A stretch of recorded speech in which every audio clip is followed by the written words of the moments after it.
Hi, good day and welcome to Civic Education class. My name is Ruth Faithful. I hope you're doing great, staying safe, and above all, praying for yourself, your family, the whole world, and of course, our dear country, Nigeria. All right, let's quickly get into the business of the day. In your junior secondary, you learned about democracy. And one of the features of democracy is the rule of law. So I'll be correct to say that the phrase, the rule of law, is not new to you. You have heard it before and you are conversant with it. So today we will be learning about the rule of law. What is rule of law? Rule of law simply means that the law rules and not people. The popular principle of the rule of law, or what people normally say when they want to talk about the rule of law, is that nobody is above the law. The law is no respecter of persons. So we'll be right to say that, or to define the rule of law as the absolute supremacy or predominance of the law over everyone, irrespective of status. It involves everyone, both the lawmakers and the people that enforce the law. That is the police, the senators, and every other law enforcement agency you can think of. It involves them. A very good example of the rule of law involving even the lawmakers themselves is the case of our dear Senator Ojus Okalo. Now, everybody would think that he would have been considered because he is a senator. But no. The law tried him and found him guilty of the accusations that were leveled against him. And he had to face the consequences of his action, despite his status, or despite the fact that he is a senator in the country. That is an example of the rule of law. Well, that is not to say that the rule of law is fully upheld in Nigeria, but we are simply trying to emphasize the fact that the rule of law seeks to create a society where everybody is treated as same, irrespective of what your status, irrespective of who you are and what you look like. Okay, the Lady Justice, that is the drawing, that's portrait of a sculpture of a woman that, pardon me, I couldn't come to class with it, but you know it, that you see in front of law courts carrying a weighing balance, carrying it on her hand. Okay, I think is a molded woman carrying the weighing balance on her hand. Yes, we call that, you see it is even in your textbooks, we call it the Lady Justice. Now, is usually used to describe justice in rule of law. Now, if you look at that woman closely, you will find out that the woman is blindfolded. Now, what does that imply? It implies that the justice is blind. In other words, it doesn't matter what you look like or who you are, everybody is equal under the law or before the law. This idea of the rule of law was popularized or propounded by a man known as A.V. Dicey, the father of the rule of law, in his book, Introduction to the Law of the Constitution, which he wrote in the year 1885. And the rule of law is founded or operates on certain principles. Okay, in addition to the meaning of the rule of law today, we'll still be learning about the principles of the rule of law, limitations of the rule of law in Nigeria, and challenges facing the rule of law in Nigeria. Now, having explained the meaning of the rule of law, we want to look at the principles of the rule of law. Like I told you, the rule of law is founded on some principles. There are certain things that must be in place for the rule of law to be effective, and we call those things the principles of the rule of law. The number one principle of the rule of law is the principle of equality. Principle of equality. And what do we mean by that? For the rule of law to be effective, everybody must be treated equally. The same law should bind both the poor and the rich. The same law should bind the citizens and the government, the educated and the uneducated, the rich and the poor. The same law should bind them. The same punishments established by the law for any crime should be given to anybody and everybody, provided you committed the same crime, without fear or favor. That is what the principle of equality is all about. So he's saying that for the rule of law to be effective, then everybody should be treated what? Equal. The second principle of the rule of law is the principle of impartiality and supremacy of the law. Now, there are two sides to this one. For the rule of law to be effective, everyone should be treated. I mean, nobody should be discriminated against or judged unfairly or wrongly without the due process of law. And the law, for the rule of law to be effective, the law must be powerful. The law must be supreme. The law must be predominant over everybody, both the rulers and the ruled. It must be predominant, especially over the government and those at the helm of affairs. Now, the third principle of the rule of law is the principle of individual rights, the principles of fundamental rights, personal liberties. Now, the rule of law is designed to protect the rights of citizens. Under the law, every individual is entitled to his or her rights without infringement, without violation from either another person or even the government. The rule of law should protect the right of citizens to freedom and equal condition of and equal access to good life, So the rule of law should guarantee the fundamental human rights of citizens. Now, these are the major principles on which the rule of law is founded. Now, having said that, there are certain areas where the rule of law is limited. There are some constraints to the idea of the rule of law, especially in Nigeria. Now, those constraints to the rule of law, we refer to them as limitations to the rule of law. By limitation, we mean that there are areas, those areas where the rule of law does not, have its full course, where the rule of law does not operate in full. The rule of those areas where the law sees some people and some things and it will bend a little. All right. We call them limitations to the rule of law. And one of the limitations to the rule of law is the immunity clauses. Under these immunity clauses, we have three of them. We have diplomatic immunity. Now, in international law,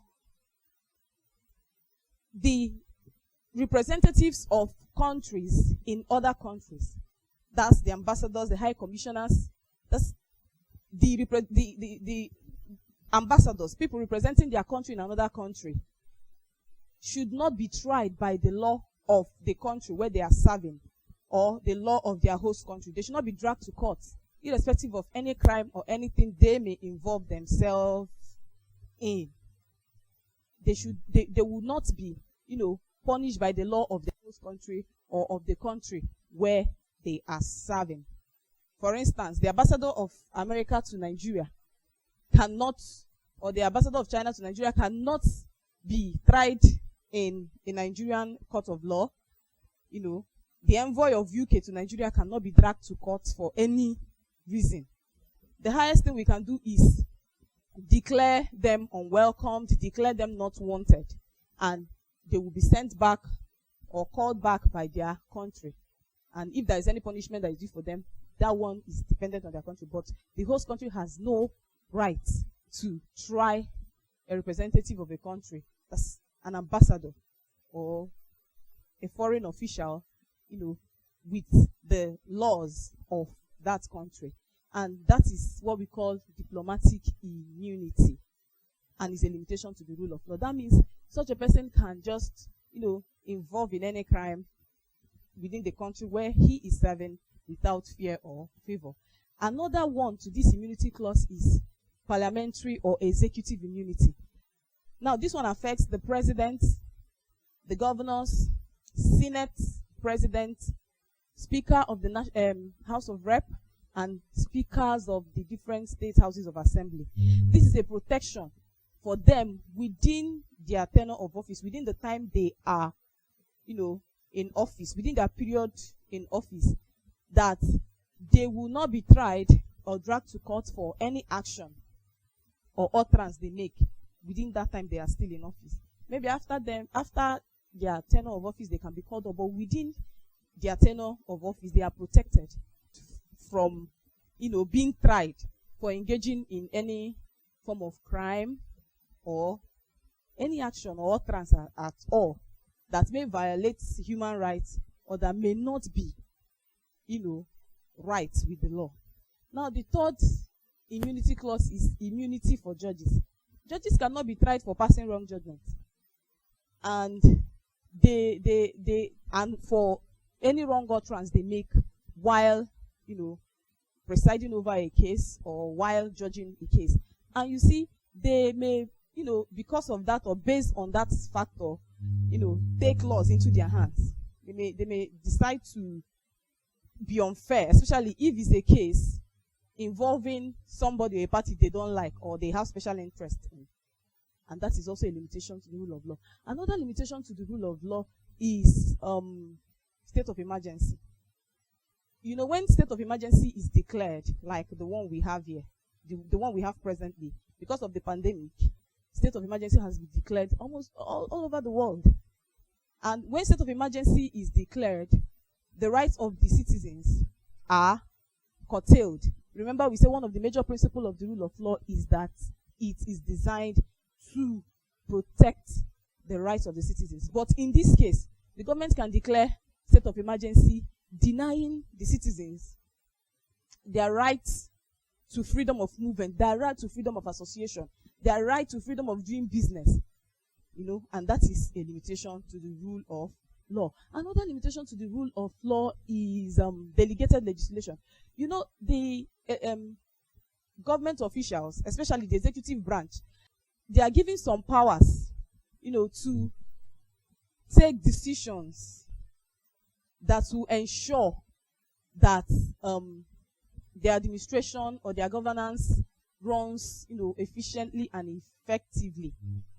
They are allowed the opportunity to use their discernment, to use their discretionary power to take actions or decisions, like in the case of this pandemic,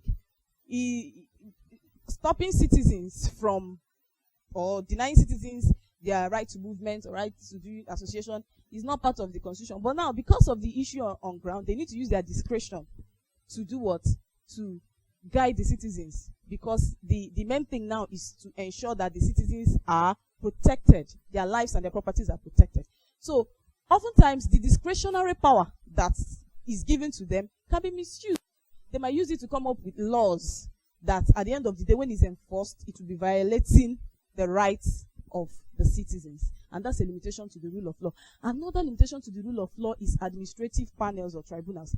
Tribunals are special courts set up to take care of special cases, to look into special cases like cases of human rights abuse, electoral malpractice, or other issues like that. Now, these tribunals are not legal courts. And sometimes the members or the people that make up the tribunals don't even have legal know-how or legal knowledge. And it's a limitation to the rule of law. Another limitation to the rule of law is illiteracy, poverty, and ignorance. I mean, an ignorant or an illiterate person does not even know his or her rights. And when you don't know your rights, anybody can infringe upon it and get away with it because you don't even know. The major problem in Nigeria currently is poverty. People are too poor that they don't even have enough money, to seek redress in the court or to fight for their rights. So when your right is infringed upon, you suffer it, you bear it, because you don't even know how you will push it. And that is a limitation to the rule of law. Now, having said that, we would also like to look at the challenges facing the rule of law in Nigeria. Like I said when I was explaining something earlier, when I was talking about our dear Senator Juzokalo, it is not, the rule of law in Nigeria is not enforced. It's not enforced to the fullest. I wouldn't be wrong to say that there is no rule of law in this country anyway, because a lot of factors are fighting the enforcement of the rule of law to its fullest. And some of those challenges facing the rule of law in Nigeria are the things we want to talk about now. Now, one of them is high level of corruption in government. The primary responsibility of the government is to enforce the rule of law. But the degree of corruption at all levels of government is making that impossible. In fact, the people that are supposed to enforce the law undermine the rule of law with their actions. They do things that undermine the law. And the rule of law cannot gain full expression. In fact, it makes it difficult for the rule of law to be in full operation in a system like ours. Then another challenge facing the rule of law in Nigeria is insecurity and insurgencies. Nigeria is threatened by insecurity is the order of the day in Nigeria, and so many insurgencies, from Boko Haram insurgents to Fulani herdsmen to militancy and kidnapping, and so many things that threaten the lives and properties of citizens. And that kind of system cannot allow the rule of law to operate or to be effective. It's a challenge that rule of law is facing currently in Nigeria. Okay, another challenge, important challenge to the rule of law in Nigeria is tribalism. Nigeria is made up of over 250 ethnic groups, and the only three that is recognized is Igbo, Hausa, and Yoruba. Some of them that are regarded as minority groups are there crying of, not having expression, crying of subjugation, and the rest of them. In fact, some factions like the Eastern faction, the Igbo faction, is agitating. They want to succeed. They want to go away. They want to, go away from the entity Nigeria. And tribalism also has led to a lot of things.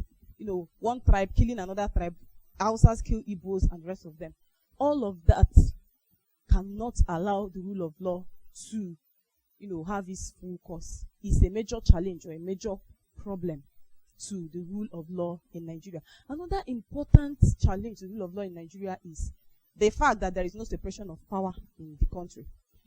The Constitution states that we have 3 arms of government. By arms of government, we mean a structural division of governmental powers and functions amongst the 3 arms of government. That's the executive, the legislature, and the judiciary. The functions and power of government is shared amongst these 3, and they are expected to carry them out individually, but in a coordinated manner, in a coordinated fashion that makes the government. But the truth is that they are not adhering to it. There is a lot of manipulation, within the 3 arms of government, and it is a challenge to the full enforcement of the rule of law. All right, for now, we will be stopping here.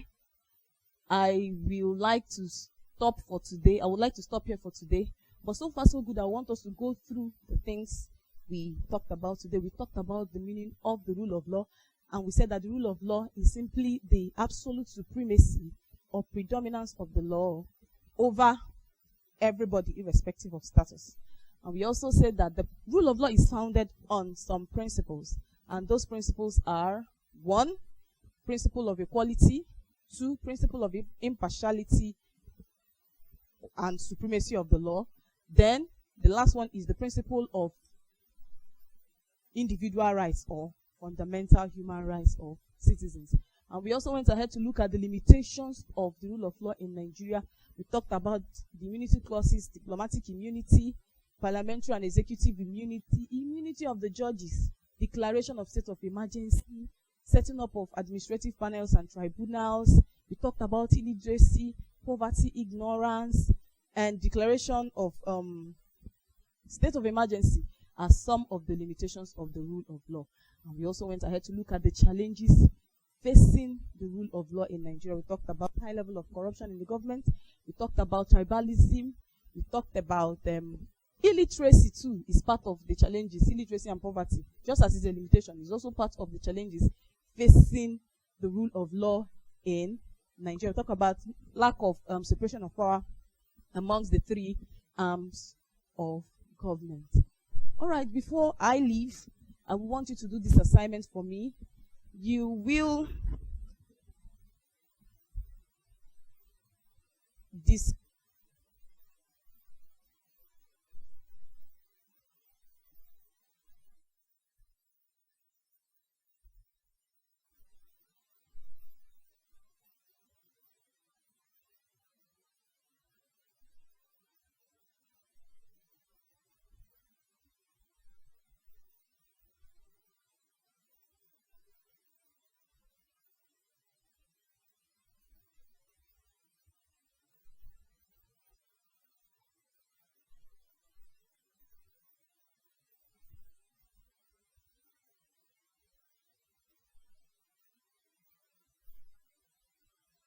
and the last one is mention 5